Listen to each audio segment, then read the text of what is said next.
মাই dear students, আজকে আমরা শিখব একটি সেন্টেন্সের কোথায় কোথায় ইনফিনিটিভ ফর্ম হয়, অর্থাৎ টু সহ ভার্বের বেস ফর্ম বোঝায়।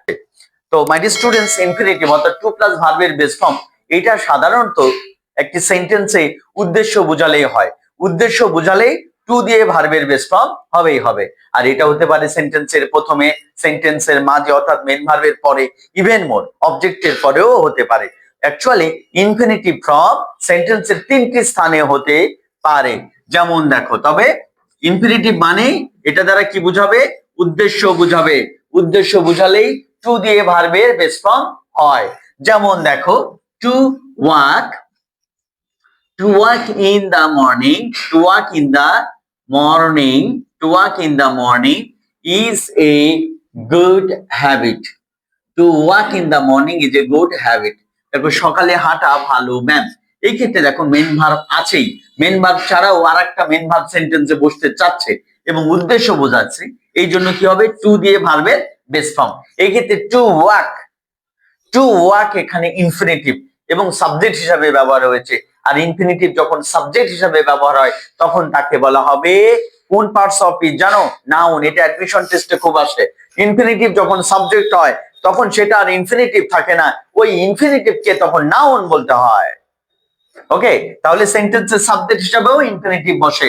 আবার দেখো, অবজেক্টের পরেও ইনফিনিটিভ বসতে পারে। যেমন আই ওয়েন্ট আউট, আমি বাইরে গিয়েছিলাম, টু হেল্প হার, তাকে সাহায্য করতে। তাহলে এই ক্ষেত্রে দেখো, to help, I went out to help হার। তাহলে এই ক্ষেত্রে তাকে সাহায্য করতে, কি করতে? উদ্দেশ্য কি? টু হেল্প হার। উদ্দেশ্য বোঝালেই টু দিয়ে ভার্বের বেস ফর্ম। ইভেন একটি সেন্টেন্সে মেন ভার্বের পরেও আবার ইনফিনিটিভ বসতে পারে। যেমন দেখো, he is going, he is going to open, he is going to open a bank account, he is going to open a bank account. তাহলে এই ক্ষেত্রে দেখো, he is going to open a bank account, to দিয়ে ভার্বের base form, এটা কি? Infinitive. তাহলে infinitive উদ্দেশ্য বোঝালে হয়, এটা বসতে পারে মেন ভার্বের পরে, এটা বসতে পারে অবজেক্টের পরে, এবং এটা বসতে পারে সাবজেক্ট হিসাবে। ক্লিয়ার? তাহলে উদ্দেশ্য বুঝালেই ইনফিনিটিভ। মাই ডিয়ার স্টুডেন্টস, এখন আমি তোমাদের উদ্দেশ্যে একটি কথা বলতে চাই। মনে করো কোন সেন্টেন্সে মেন ভার্ব আছে, মেন ভার্ব থাকা সত্ত্বেও যদি ওই সেন্টেন্স আর অন্য কোনো মেন ভার্ব বসতে চায়, তাহলে যদি উদ্দেশ্য বোঝায় তাহলে টু দিয়ে ভার্বের বেস ফর্ম করে দিও। আর যদি চলমান বোঝায় তাহলে ভার্বের প্রেজেন্ট ফর্মের সাথে আইএনজি যোগ করে দিও। আর যদি স্থির বোঝায় তাহলে মেন ভার্বের পাস্ট পার্টিসিপল করে দিও, বা ওই ভার্বের পাস্ট পার্টিসিপল করে দিও।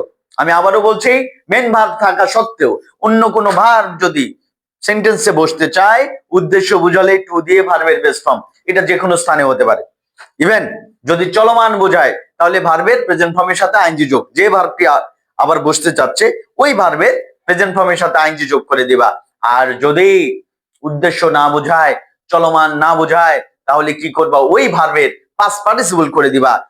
যেমন দেখো, I have a broken heart, broken heart. এক্ষেত্রে দেখো, হার্টটা কি? স্থির। ব্রোকেন হার্ট কি আগেও ভাঙা ছিল, এখনো আছে, ভবিষ্যতেও থাকবে। সো এটা পাস্ট পার্টিসিপল হবে। আবার দেখো উদ্দেশ্য, I went out to help হার, এক্ষেত্রে উদ্দেশ্য। আবার দেখো, I saw the birds flying, চলমান বোঝাচ্ছে, এই জন্য কি হয়েছে? ফ্লাইং হয়েছে। আবার I went out to help হার, এক্ষেত্রে কেন বাইরে গিয়েছিলাম? উদ্দেশ্য টু হেল্প হার। আবার দেখো সির বিষয়, I have a broken heart.